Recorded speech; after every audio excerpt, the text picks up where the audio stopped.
اللهم صل وسلم وبارك على سيدنا محمد وعلى آله وأصحابه أجمعين. صباح الخير على أهل الخير، يا رب تكونوا بخير. كل سنة وانتم طيبين. المفروض الفيديو ده كده كان قبل العيد، بس أنا بسجل الصوت لأن ما كانش فيه وقت، طبعا كله زنقة العيد والكلام ده. بس يعني الفيديو ده كنت أنا خلصت الشقة خلاص، ودي شوية مواعين كده قلت أرغي معاكم وأنا بغسلهم وأشجعكم يعني.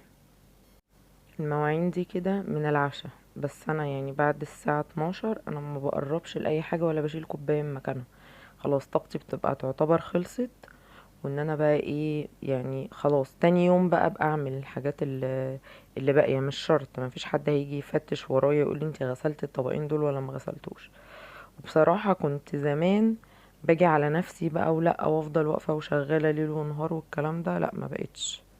بقيت بقى الوقت اللي انا خلاص مش قادرة فيه مش لازم اعمل حاجة. يعني الواحد ما يجيش على نفسه عشان لا نخلي الدنيا نظيفة. اه الدنيا عندي زي الفل وكل حاجة، بس بيجي وقت كده ان انا مش قادرة اعمل حاجة، وبأجل الحاجة لتاني يوم. مش هيجرى حاجة يعني لو الطبقين دول باتوا في الحوض، هما مش بايتين عند حد غريب يعني. تاني يوم اعملهم. كده كده الواحد بيصحى وبيحضر فطار وكده، يشطب المواعين الاول، وبعد كده يبتدي بقى يومه. يعني المواعين دي تعتبر هي دي اللي بتفوقني، لان انا بحب غسيل المواعين. بس في وقت كده الواحد خلاص مش قادر، بيبص للحاجة كده ويسيبها ويمشي. وممكن يجي عليا يوم ان انا مش قادرة اروق. الواحد ما يجيش على نفسه ولا على صحته عشان اي حاجة، لان الصحة دي كانت ماما الله يرحمها تقول الصحة دي عاملة زي الانبوبة، بتفضلي تاخدي منها تاخدي منها لحد ما تخلص خالص. فيعني نحاول نرشد في استهلاكها عشان ايه تفضل معانا وقت اكبر يعني. كده انا في اليوم ده يعتبر انا كنت خلصت الشقة. يعني قعدت اكبر وقت بعمل الشقة، قاعدة اسبوع قبل العيد بنظف الشقة. طبعا الشبابيك اللي انا غسلتها معاكم انا غسلتها كلها من اول وجديد، لان في العيد بعد العيد الصغير انا كنت غسلهم قبل رمضان او ساعة رمضان مش فاكرة. بعد العيد الصغير المطرة مطرت والازاز كله اتبهدل تاني، فاضطريت بقى ان انا اغسل تاني. عملت حاجات بقى يعني تعمقت في التنظيف اكتر واكتر يعني. فضيت النيش وغسلت كل اللي فيه، كان بقاله مثلا سنة ما اتفتحش او ما اتغسلش اللي فيه. لا غسلت كل اللي فيه. الفرش كله غسلته. كنت بلقط بقى حاجة ورا حاجة كده لحد ما اخلص كله مرة واحدة. ما بعملش كله مرة واحدة وما بفتحش على نفسي فتحة، لا باخد اوضة اوضة كده اخلصها. عشان ايه ما احسش ان الدنيا اتكركبت فوق دماغي ومش عارفة الم الدنيا. في ناس بيقعدوا يبهدلوا الدنيا كلها ويعملوا من هنا ومن هنا ومن هنا والشقة تبقى على بعضها، وما نبقاش عارفين نلم الدنيا، وبيجيلنا طاقة سلبية كده ان انتي مش قادرة تعملي حاجة. باخد الشقة من بره لجوه، يعني ببتدي بالريسبشن كده عشان ما فيهوش هلك ومش هيتبهدل تاني، يعني مش هحس ان تعبي راح على الفاضي. عملت النيش وعملت البار، وغسلت الشباك الالوميتال بتاع الريسبشن، ولمعت باب الشقة، وابتديت بقى اشفط السجاد بالمكنسة. وعملتها جبت يعني بعد عشان ما ببعتهمش يتغسلوا لانهم نضاف.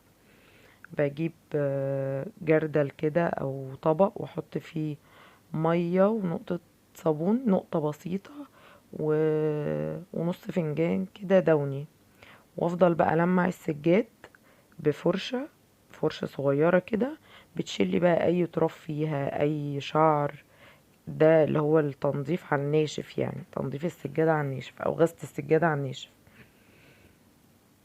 وطبعا نفضت الانتريه ولمعت الكراسي بتاعه السفرة وظبطت الدنيا، ويبقى كده خلاص الريسبشن.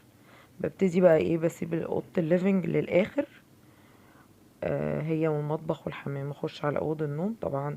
وانا بشيل الفرش الشتوي، نضفت تحت السراير ولمعتها. مسحت يعني تحت السراير، شلت كل اللي تحت السراير ومسحت.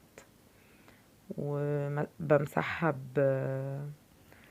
بكلوروكس الوان، وحاجة يبقى فيها ريحة ديتول، فينيك، اي حاجة من الحاجات دي، عشان لو في حشرات في حاجة ما تقربش الفرش او الحاجات اللي تحت السرير، لان بيقعد بالسنة ان انا ما بفتحش تحت السرير ده، فلازم يبقى في حاجة كده ريحتها نفاذة عشان ما يبقاش في اي حاجة تحت السرير.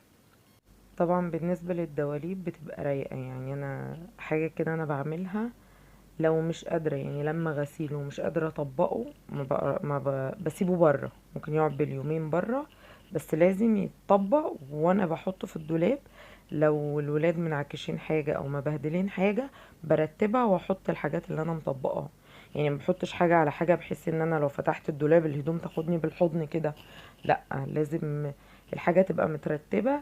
مش قادرة احط الهدوم في الدولاب ومش قادرة ارتبها بسيبها بره عشان ما تبقاش كركبة على الفاضي. بره هيجي وقت ان انا هطبقها واحطها في الدولاب، لكن في الدولاب ومتبهدلة هيفضل الدولاب على بعضه.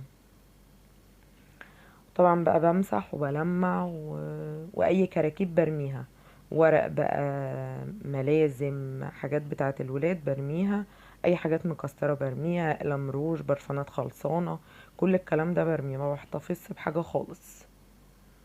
ويبقى كده اوض النوم خلصت. طبعا بفرشهم فرش نظيف بقى، الملايات والمفارش وكده، وبعد كده بخش على المطبخ زي ما قلت لكم شطبته وعملت الظرف، بعمل ظرفة كل يوم، والتلاجة والبوتاجاز والغسالة، كل الحاجات دي بنضفها اول باول، والتويلت طبعا بصبنه كله وبعد كده بلمعه بالجاز لانه مط. وايه تاني؟ والليفنج بقى بتبقى اخر حاجة بنفضها تنفيضة ما فيهاش كراكيب كتير، وبمسحها وبغسل الفرش بتاعها وخلاص على كده. بيبقى انا كده خلصت الشقة والدنيا تمام. لو قعدت فيها حتى 10 ايام ما بيفرقش. ما تنسيش اللايك والشير والسبسكرايب.